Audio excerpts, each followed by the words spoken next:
Hello, Gary Crowley here with DoItYourselfJointPainRelief.com, and this is video 3 of 3 videos for your plantar fasciitis treatment. In video 1, we worked on your plantar fasciitis itself. Video 2, we worked on basically your tibialis anterior muscle and your calf muscle which can basically affect your plantar fascia, especially your calf muscle. And now in video 3, what we want to do is we want to make sure none of the nerves that basically innervate the bottom of your foot, your plantar fascia, are being negatively affected along their pathway to the bottom of your foot. Basically your L5 nerve that comes out of your low back and your S2, your second sacral nerve, end up innervating the bottom of your foot. So if they're getting yanked on or pulled on anywhere along the way, sometimes you'll feel it in the bottom of your foot. So I'm just going to show you how to release some general areas that can sometimes be the culprits in yanking on that nerve. And you feel it here, but you're actually tight somewhere way up here around your tailbone, around your low back.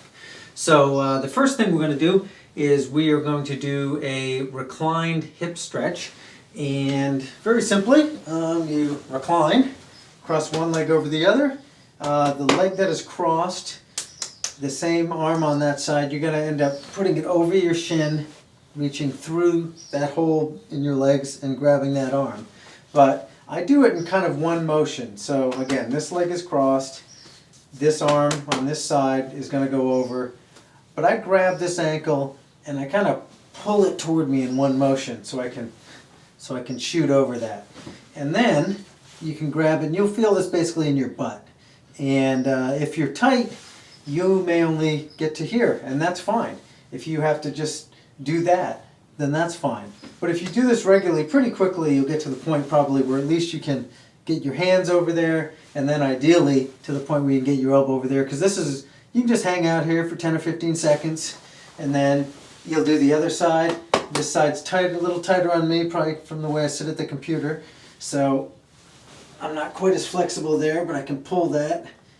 And then as I do that one, and I switch back and forth, they will get looser. And this one will get pretty much as loose as that, as long as I do it regularly. But because I sit too much at the computer in some weird way, I think, this hip tends to get tight on me.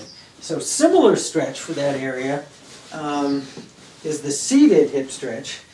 And you want your legs basically kind of at 90 and 90, almost making a Z shape. And you never want to feel this in your knee, but you basically want to lean kind of towards your ankle, the bottom of your shin bone. And when you do that, you will generally feel that deep in your butt, those deep hip muscles. You may feel it here too a little bit. But do that a little bit, and then again, then you do the other side. And as you release each side, it helps the other side get free too. And again, this hip's a little tighter, but loosening up here this morning. And you do that, you go back and forth, and again, both these stretches I showed you so far, they actually feel kind of good. They're not like some of those stretches that are a little uncomfortable. These actually feel good to do. So feel free to do them as much as is possible in your daily schedule, and freeing up this area can basically only helps everything else in your body. Now, in addition to those two stretches I just showed you, I have a page if you go to my sitemap page where I show you every page on my website, you will see under the low back section and kind of hip sections, you'll see something called the tennis ball tune-up.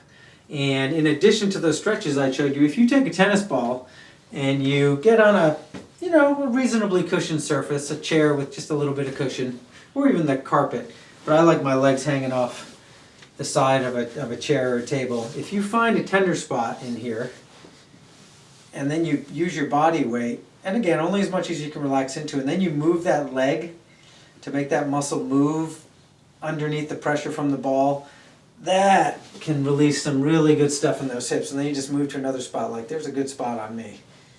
And after this video is over, I should probably spend a little time doing this, because I spend too much time working on my website, sitting in front of my computer, which makes my hip tight. the tennis ball tune-up is a fantastic way, even if you're sitting at a desk or driving too much in your car, just shoving a ball under a tender spot, again, will only help basically everything else in your body along with the area you're releasing. So those are the three main ways to get your hips free so that that plantar fascia isn't getting negatively affected. And then the very last thing I'm going to do is I'm going to show you a wonderful hamstring stretch that, believe it or not, when these hamstrings are free and they're not pulling on everything else from your calves to your plantar fascia in a nerve sense mostly, you will find that everything else lets go much, much easier. So lastly, I am going to show you a hamstring stretch.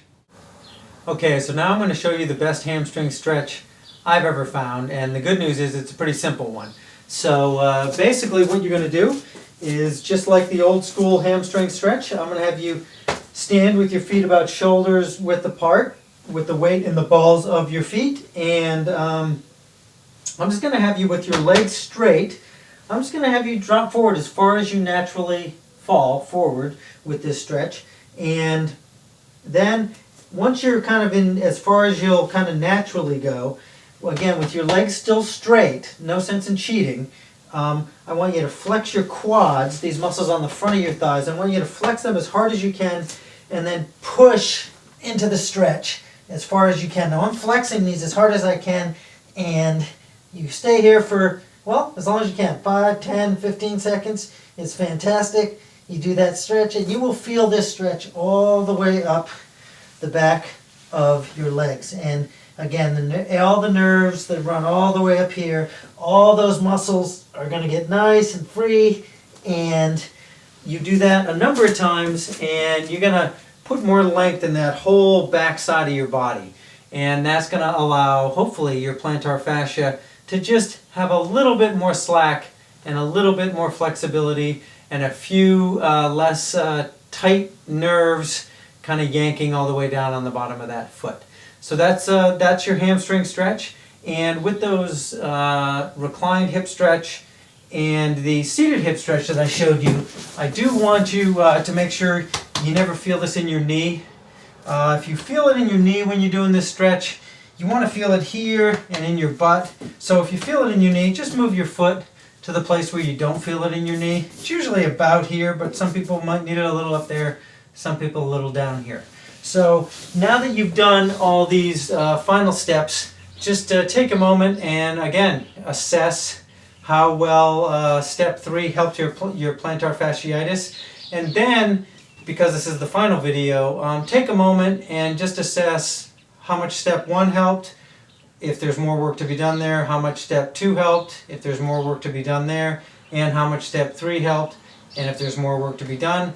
And then go back and work on anything that needs a little more work, because as you help one thing, it helps everything else. And you will find it's a little bit like peeling an onion, but hopefully you're well on your way to getting rid of your plantar fasciitis.